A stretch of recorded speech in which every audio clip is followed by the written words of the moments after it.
기도와 성령이라는 제목으로 하나님 말씀 전하도록 하겠습니다. 아들을 둔 한 어머니가 변호사님을 찾아왔습니다. 아유, 변호사님, 저 좀 도와주이소. 우리 아들 좀 도와주이소. 우리 아들은 아무 죄가 없습니다.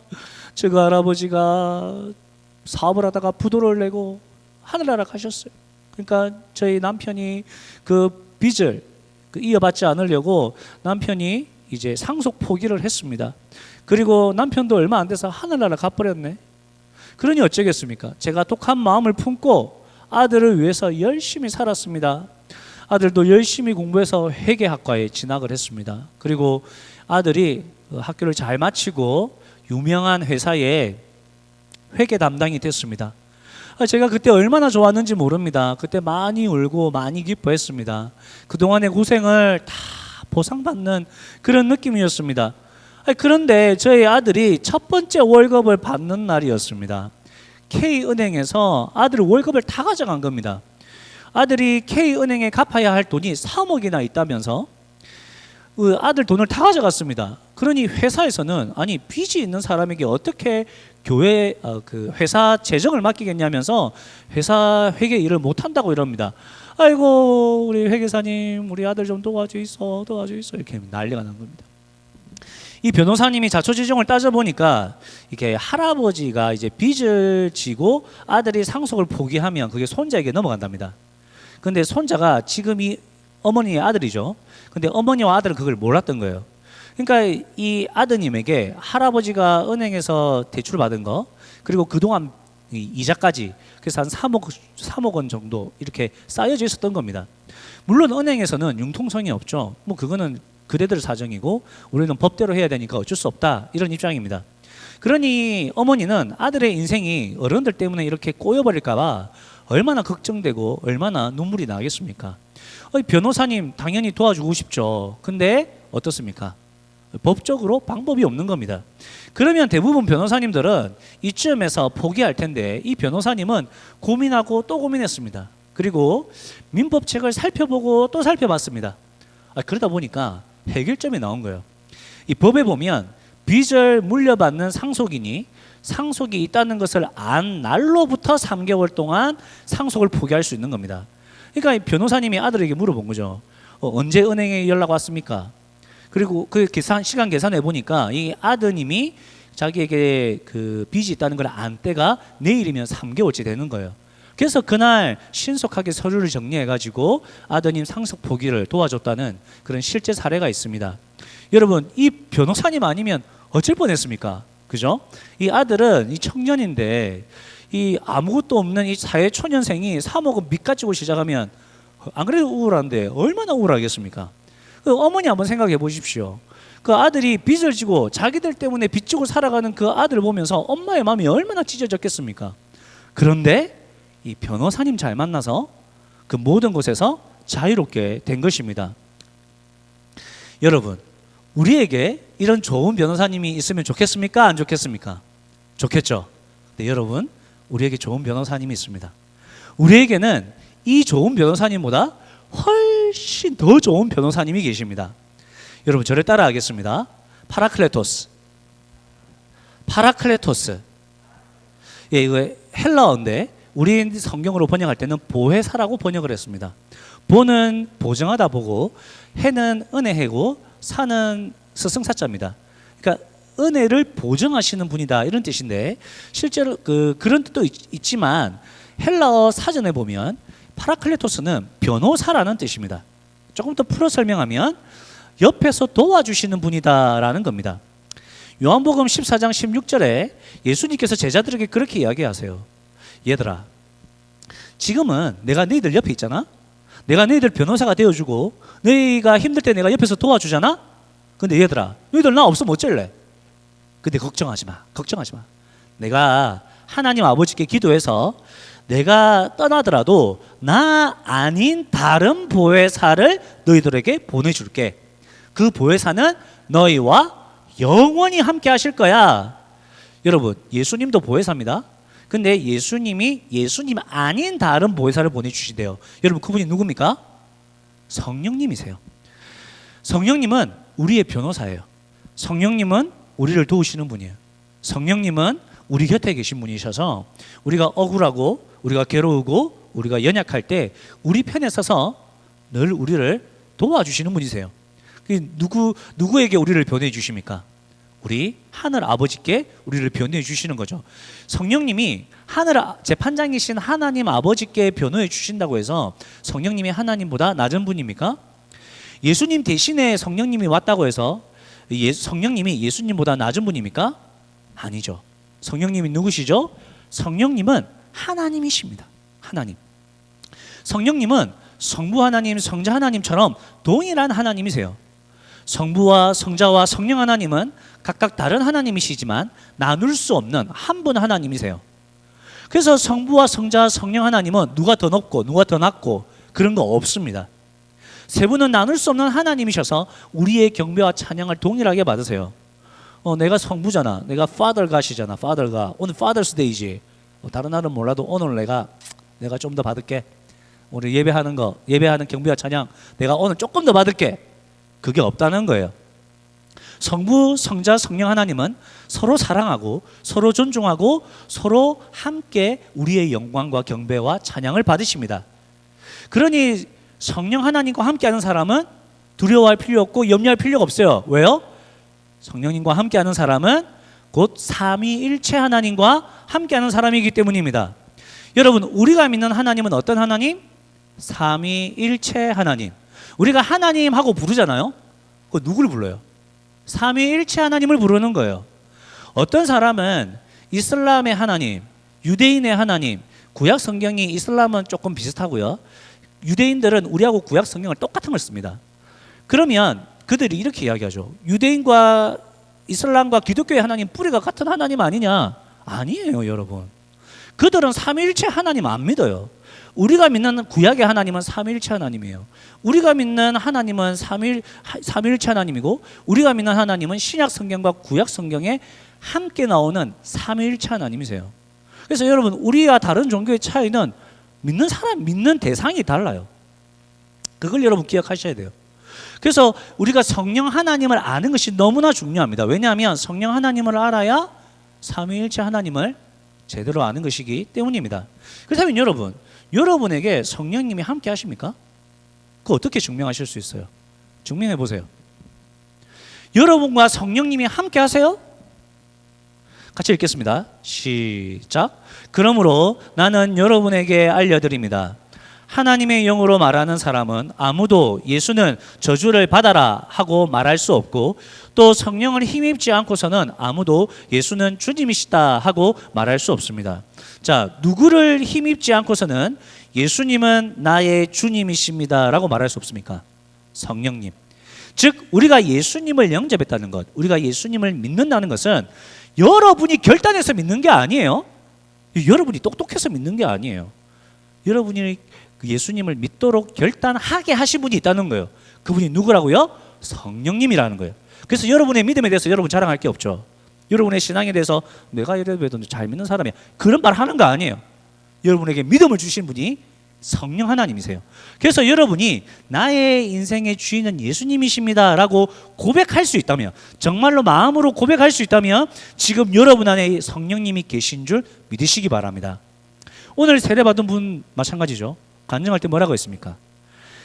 나는 나의 구주 또 나의 주인이 하나님이심을, 예수님이심을 믿습니다 라고 하잖아요. 그 안에 성령님이 역사하신 것입니다. 믿는 자 안에 성령님이 계시다는 말이 뭡니까? 여러분의 삶에 영원히 도우시는 분이 있다는 말이죠.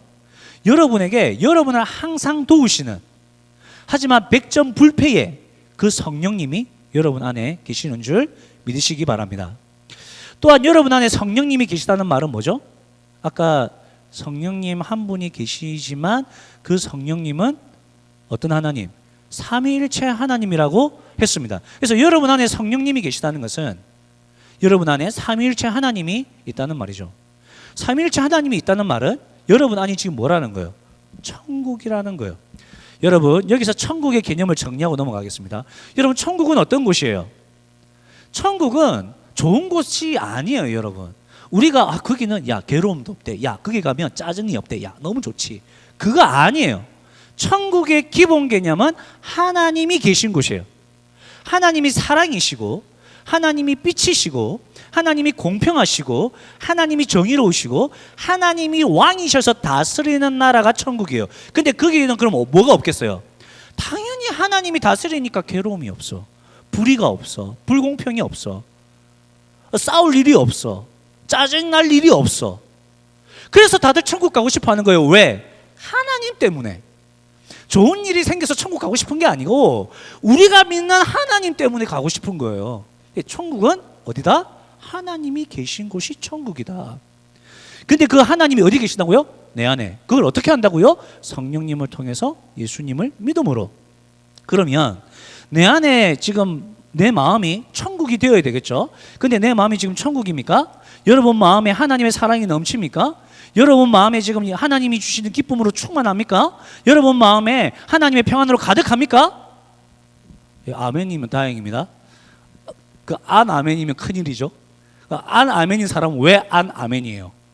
하나님을 안 믿어서 그래요. 내 안에 성령님이 없어서 그런 거예요. 하나님을 믿지 않으면 마음의 천국을 경험할 수 없어요. 두 번째, 우리가 하나님을 믿고 하나님이 우리 안에 계심에도 불구하고 지금 우리 안에 계시는 하나님이 어디 계세요? 구석에 처박혀 계셔. 지하 창고에 계셔. 그러면 하나님을 믿는다고 할지라도 내 삶과 내 마음의 천국을 경험할 수 없는 겁니다. 하나님을 믿는데 하나님을 의지하지 않아, 하나님을 바라보지 않아. 그러니까 하나님이 우리 마음 가운데서 설 자리가 없는 거예요. 하나님, 성령님, 좀 구석에 좀 처박혀 계셔 보십시오. 지금 아내하고 한판 싸워야 된다 아닙니까 지금? 우리 아내한테 지금 질러야 되는데 성령님이 내 안에 왕의 자리에 계시면 되겠어요? 아니, 성령님 오늘은 좀 구석에 좀 계셔 보십시오. 아니 내가 평소에 좀 잘 하잖아요. 오늘 내 마음대로 한번 살아봅시다. 그러니까 성령님이 우리 안에 설 자리가 없는 거죠. 여러분, 우리 주변에 교회에서 상처받은 분들이 많아요. 그죠? 여러분, 그분들이 왜 상처받았습니까? 예수님을 구주로 믿는 사람들이 자기 안에 계신 하나님을 무시하고 자기 하고 싶은 대로 신앙생활을 하니까 여기저기 다니면서 상처 주는 거예요. 하나님이 그 안에 구석에 처박혀 있으니까 뭐 진짜 믿는지는 모르겠어요. 하지만 그 하나님이 그들의 삶에, 그들의 마음에 왕의 자리에 없으니까 지옥 같은 삶을 살고 지옥 같은 말을 하고 지옥 같은 행동을 하니까 옆 사람들이 지옥을 경험하는 거죠. 그렇다고 해서 여러분, 그런 사람들이 다 나쁘냐? 그건 아닙니다. 여러분 생각해 보세요. 이 세상에 그 완전한 사람이 어디 있습니까? 다 상처 주고 상처 받을 수도 있죠. 근데 문제는 뭐예요? 문제는 이거 하기 전에 제가 하나 더 준비했어요. 예수님이 뭐라고 했냐면, 나는 건강한 사람을 위해서 온 게 아니고 환자를 위해서 왔다. 그러니까 교회에 이상한 사람들, 좀 성격이 안 좋은 사람들, 우리한테 말을 함부로 하는 사람들 있을 수 있어요, 없어요? 있을 수 있다는 거예요. 그 사람들이 교회 와야 돼, 안 와야 돼요? 아니, 교회 와야지. 왜? 환자니까. 아니, 이 교회는 여러분 건강한 사람이 필요 없대요. 예수님은 건강한 사람 위해서 이 세상에 오신 분이 아니래요. 예수님은 의사세요? 의사에게는 건강한 사람 필요 없지. 예수님 누구에게 필요해요? 환자에게. 환자가 있는 게 정상이야. 근데 문제는 뭐예요? 이 환자들이 지가 환자가 아니라고 해서 문제인 거예요. 아니, 교회 왔으면 하나님, 아파 죽겠습니다. 주사도 좀 놔주시고 약도 좀 처방해 주십시오. 그래야 되는데 뭐래요? 나 교회 왔잖아. 교회 왔잖아. 나처럼 신앙생활을 하는 사람이 또 어디 있어? 아니 주사 필요 없어. 나는 알약 필요 없어. 자기가 환자인데 환자가 아니라고 하는 게 문제인 거예요. 그래서 이런 분들은 교회 와서 링거도 맞고 알약도 먹어야 되는데 다 피하고 다니죠. 그러니까 그분들 안에는 성령님이 서실 자리가 없는 거예요. 여러분, 진짜 신앙생활 잘하는 사람은 어떤 사람이에요? 신앙생활 잘하는 사람들은, 저는 예수님을 구주로 영접했습니다. 나는 하나님의 자녀입니다. 그런데 하나님의 말씀대로 살지 못할 때가 있습니다. 그래서 저는 환자입니다. 저에게는 예수님이 필요합니다. 저는 말씀의 주사가 필요하고 기도약을 먹어야 됩니다. 저를 좀 도와주십시오. 저를 좀 치료해 주십시오. 이 사람들이 자기가 환자라고 늘 기억하고 예수님 붙잡는 사람들이 신앙생활 잘하는 사람들이에요. 자, 정리해 보겠습니다. 우리가 예수님을 영접하고 예수님이 우리의 인생의 주인이라고 고백할 수 있다면 우리 안에 누가 계신 거예요? 성령님이 계신 거예요. 근데 성령님이 우리 안에 계시면 우리가 천국을 경험해야 되는데 우리 안에 염려와 시기와 질투와 걱정과 갈등이 막 끌어올라. 왜 그렇다고요? 예수님을 안 믿거나 예수님을 믿음에도 불구하고 자기의 마음의 왕의 자리에 자기가 있기 때문입니다. 그래서 오늘 성경은 뭐라고 합니까? 기도하라는 거예요. 뭘 위해서? 성령님을 위해서. 함께 읽겠습니다. 시작. 내가 또 너희에게 이르노니 구하라 그러면 너희에게 주실 것이요 찾으라 그러면 찾아낼 것이요 문을 두드리라 그러면 너희에게 열릴 것이니 구하는 이마다 받을 것이요 찾는 이는 찾아낼 것이요 두드리는 이에게는 열릴 것이니라. 여러분 구하는 거죠. 주십시오. 그러다가 잘 안 되면 찾습니다. 막 이렇게 찾고 또 잘 안 되면 두드리죠. 좀 도와주십시오. 두드리죠. 저희 집으로 따지면 여보 열쇠 어디 있어요? 그 저희 아내가 책상 위에 있잖아요. 그 책상 위에 없어. 없는데? 좀 잘 찾아봐요. 좀 없어. 그러니까 제가 가는 거죠. 여보 당신이 좀 찾아줘. 이게 뭐예요? 문을 두드리는 거예요. 우리 와이프가 와서 보니까 서랍장에 이렇게 몇 개 뒤져보니까 나오거든. 뭐라 그래요? 우리 집에 유명한 명언이 있습니다. 찾을 때는 눈이 아니라 손으로 인간아. 이렇게 여기 인간아가 좀 인간아. 찾을 때는 손이 아니라 눈이 아니라 손으로 인간아. 인간은 사랑의 인간 그죠? 인간아 그죠? 하여튼 그렇게 찾는 거예요. 자꾸 두드리는 거예요. 그 두드리고 뭐예요? 그 두드린다는 게 뭐예요? 간절함으로 찾으라는 거예요. 정말 온 마음 다해서 찾으라는 거예요. 그래서 구하고 찾고 두드리는 건 뭐죠? 간절함으로 하는 거예요. 그때 왜 우리가 그렇게 간절함으로 온 힘을 다해서 기도해야 됩니까? 왜 해야 되죠? 같이 읽겠습니다. 시작. 너희 중에 아버지 된 자로서 누가 아들이 생선을 달라 하는데 생선 대신에 뱀을 주며 알을 달라 하는데 정갈을 주겠느냐. 너희가 악할지라도 좋은 것을 자식에게 줄 줄 알거든 하물며 너희 하늘 아버지께서 구하는 자에게 성령을 주시지 않겠느냐 하시니라. 이게 무슨 말씀이죠? 그러니까 그렇게 간절하게 기도하면 어떤 일이 일어납니까? 우리가 구하는 것이 우리에게 해로운 것이거나 우리에게 필요하지 않는 것이 아니라면 우리 하나님께서 구하고 찾는 자에게 반드시 준다는 것입니다. 아니 아이가 밥 달라는데 밥 안 주는 부모가 어디 있습니까? 아니 아이가 생선 달라는데 뱀 주면서 아이에게 그 죽음의 위협을 주는 부모가 어디 있습니까? 하물며 죄를 가지고 있는 부모도 그렇게 하는데 하물며 하늘에 계신 우리 하나님께서 왜 우리에게 필요한 것을 좋은 것을 주시지 않겠냐는 것입니다. 그런데 여기서 문제는 뭐예요? 저 말씀에서 성령님이 나오는 거죠. 성령님. 왜 성령님이 나와요? 왜냐하면 성령님이 우리가 구할 수 있는 가장 좋은 것이기 때문입니다. 성령님은 하나님이 우리에게 주실 수 있는 가장 좋은 것이기 때문에 성령님을 구하라는 것입니다. 왜 여러분 성령님이 우리가 하나님께 구할 수 있는 가장 좋은 것이죠? 왜 성령님이 하나님이 우리에게 주실 수 있는 가장 좋은 것이죠? 왜냐하면 성령님이 있어야 우리가 구원을 얻을 수 있기 때문입니다. 성령님이 역사하셔야 우리가 예수님을 나의 주님이십니다, 나의 하나님이십니다라고 믿을 수 있기 때문입니다. 여러분 구원, 우리가 구원 만든 거 그죠? 이 구원을 계획하신 분이 누구라 그랬어요? 성부 하나님. 이 성부 하나님의 계획에 따라 이 구원을 이뤄내신 분이 누구라 했어요? 성자 하나님. 그러면 구원을 계획하시고 구원을 성취하신 그 성부와 성자의 사역을 우리에게 이루어지도록, 우리에게 나타나도록, 우리가 실제로 구원을 얻도록 하시는 분이 누구세요? 성령님이세요. 성령님이 여러분에게 임해야 여러분들이 구원의 하나님을 만나고 여러분이 구원을 경험하는 것입니다. 구원을 얻어야 여러분 이 땅에서도 천국이고 죽어서도 천국인 것입니다. 그래서 우리에게 가장 좋은 선물이 바로 성령님이라는 거죠. 따라서 성령님에게 여러분에게 임하시면, 성령님이 여러분에게 임하시면 어떤 일이 일어나냐면 첫 번째, 나의 죄를 깨닫게 됩니다. 특별히 어떤 죄입니까? 특별히 예수님을 믿지 않는 죄. 내가 예수님을 나의 구원자로 믿지 않는 죄를 깨닫게 하시는 분이 성령님이세요. 그러면 우리 성령님께서 내가 예수님을 믿지 않는군요. 제가 정말 잘못했군요. 이렇게 죄를 깨달았을 때 우리 성령님 또 어떻게 하세요? 성령님이 우리를 진리 가운데로 인도하세요. 진리가 뭐죠? 변하지 않는 것, 참된 것. 이 세상의 행복들은 여러분 시대가 지나면 다음 세대의 행복은 바뀝니다. 오늘 좋았던 행복이 내일은 안 좋을 수 있어요. 여러분 그걸 진리라고 말하진 않아요. 진리는 변하지 않는 참된 것, 변하지 않는 행복이에요. 그 진리가 누구예요? 예수 그리스도. 성령님이 우리에게 죄를 깨닫게도 하시지만 그 죄를 통해서 해결할 수 있는 우리 예수님께로 우리를 인도하신다고 말씀하는 것입니다. 그래서 성령님께서는 우리의 죄를 깨닫게 해서 우리를 예수님께로 인도하시고 예수님을 믿게 하는 것입니다. 그리고 마침내 우리는 하나님을 향하여 우리가 아버지입니다. 우리는 하나님의 자녀입니다. 이렇게 고백하는 거죠. 우리 함께 읽겠습니다. 시작. 그런데 여러분은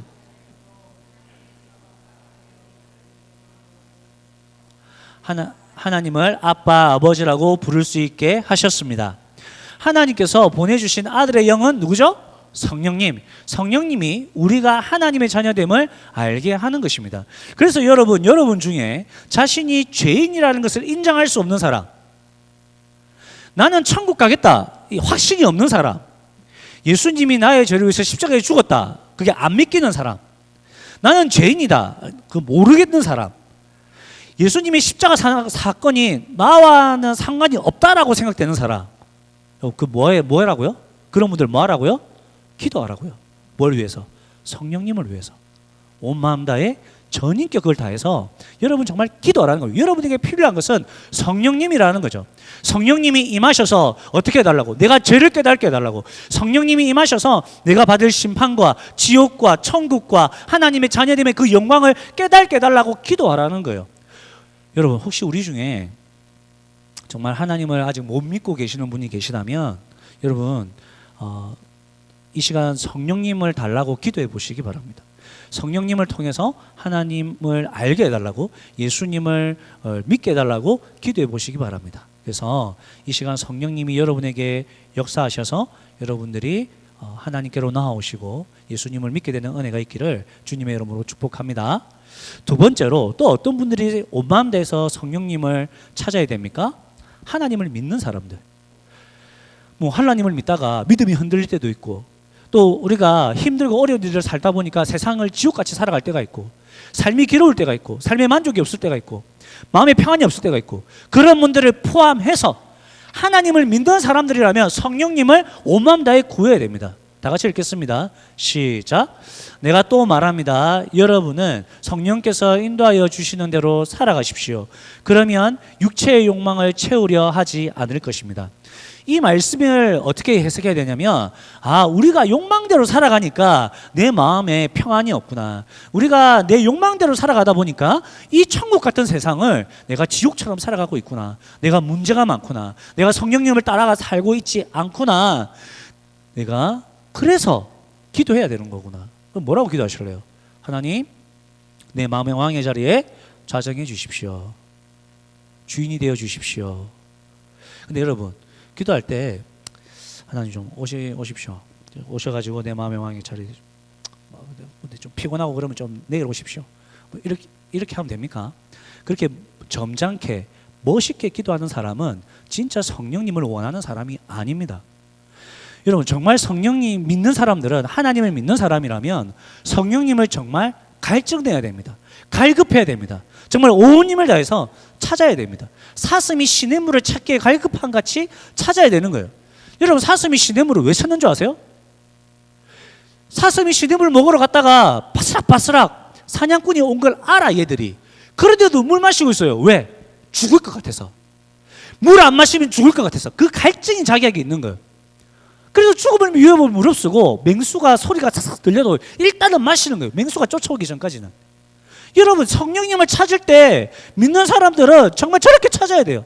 죽을 것 같이. 하나님 정말 이 시간도 성령님으로 충만하게 해주지 않으면 저 안 갈 겁니다. 하나님 나의 마음에 찾아와 주십시오. 마음의 왕의 자리에 좌정해 주십시오. 안 그러면 저 죽겠습니다. 좀 도와주십시오. 좀 정말 애타하면서. 여러분 정말 그렇게 한번 기도해 보셨습니까? 여러분 지금 이번에 시험 쳐서 또는 이번에 대출이 나와야 집을 구할 수 있어. 그때는 막 눈물 콧물 쏟으면서 기도하다가 성령님, 그래 일상을 살아가는데 내 안에 은혜가 없어, 만족이 없어. 그럴 때 정말 갈급한 마음으로 하나님 임하여 주십시오. 간절하게 그렇게 구해 보셨습니까? 그렇게 구해야 된다는 겁니다. 사슴이 신음을 찾기에 갈급한 같이 여러분 정말 성령님을 찾으셔야 돼요. 믿는 사람들. 근데 여러분, 우리가 그 이야기를 하잖아요. 내 마음의 왕의 자리에 하나님이 임하여 주시옵소서. 이 기도 있잖아요. 이 기도를 다른 말로 뭐라 하냐면 성령 충만을 구하는 기도다라고 합니다. 그래서 성령 충만한 사람은 내 마음에, 내 삶의 자리에 하나님이 왕으로 좌정하고 계십니다. 그래서 이런 상황이 어떻게 되겠어요? 하나님이 우리의 마음에 왕의 자리에 좌정하시면 왕의 뜻을 따라 우리가 말하고 행동하겠죠. 그러면 어떤 말이 나오겠어요? 사랑의 말이 나오고, 기쁨의 말이 나오고, 화평의 말이 나오고, 인내하는 사람이 되고, 충성하는 사람이 되고, 절제하는 사람이 되고. 그래서 성령의 열매를 맺는 거예요. 이걸 성령의 성품을 가졌다, 그렇게 이야기하는 거예요. 이것이 그리스도인들을 그리스도인답게 하는 거예요. 성령을 따라 살아가는 것, 이렇게 성령 하나님을 의지하고 살아가는 것, 이게 그리스도인들의 삶이에요. 나의 능력이 아닌 하나님의 능력으로, 내가 살아가는 방식이 아닌 하나님이 살아가는 방식으로. 그래서 그리스도인들을 하나님의 자녀라는 별명도 있지, 하나님의 자녀라고도 부르지만 저는 성령의 사람이라 부르는 것도 좋아합니다. 우리는 성령의 사람이에요. 우리는 내가 원래 내 스타일대로 살면 안 돼. 우리는 성령 하나님을 따라 살아야 돼요. 성령 하나님이 나를 통해 일하도록 해야 돼요. 그럼 어떤 일이 일어나요? 원래 나는 개인주의고 이기주의자고 원래 나는 좀 꽉 막힌 사람인데 성령으로 충만하면 베푸는 사람이 되고 섬기는 사람이 되고 나보다 남을, 나보다 너를, 나보다 우리 가족을, 나보다 사회를, 나보다 교회를, 나보다 목장을, 나보다 이 세상을 더 생각하게 되는 거예요. 내가 조금 희생하고 내가 좀 양보하고 네가 좀 잘 되길 원해. 이 말 나온다니까요. 그래서 성경은 이렇게 이야기하는 거예요. 정말 당신이 하나님의 자녀라면 이렇게 기도하십시오. 함께 읽겠습니다. 시작. 술 취하지 마십시오. 그것은 방탕한 것입니다. 성령님으로 충만하십시오. 여러분, 오늘 세례를 받으신 분들 비롯하고 지난주 세례를 받으신 분 비롯해서 하나님을 믿는, 하나님이 나의 삶의 주인입니다 고백하는 사람들은 매일 이 기도를 하셔야 돼요. 성령님으로 충만하게 해주십시오. 순간순간, 삶의 순간순간 짜증이 나고 뭐 이렇게 잘 마음이 두렵고, 여러분 그 두려움은 저도 어젯밤에 저 사무실에서 자거든요. 한 번씩 무서워. 이렇게 마귀가 막 이렇게 막 저를 막 이렇게 다 있어요. 여러분 다 있어요. 성령님 저에게 충만하게 임해 주세요. 순간순간마다 성령 충만을 구해야 돼요. 매일매일마다 여러분의 기도가 성령 충만한 기도가 있어야 돼요. 그때만 기도하면 됩니까? 매일 순간순간이 어려운데, 순간순간이 자빠지는데 매일매일 성령 충만을 기도해야 돼요. 내 힘으로 아닌, 내가 아닌 성령께서 나를 통해 살아주십시오. 말씀 정리하겠습니다. 하나님을 믿지 않는 분들이라면 성령님을 통해 하나님을 믿게 해달라고 오늘 기도하십시다. 하나님을 믿는 분들이라면 매일 매 순간 성령님으로 충만하도록 기도하십시다. 오늘 기도할 겁니다. 여러분 성령님으로 충만해야 우리 1번부터 9번까지, 오늘 9번이거든요 10번이 마지막입니다.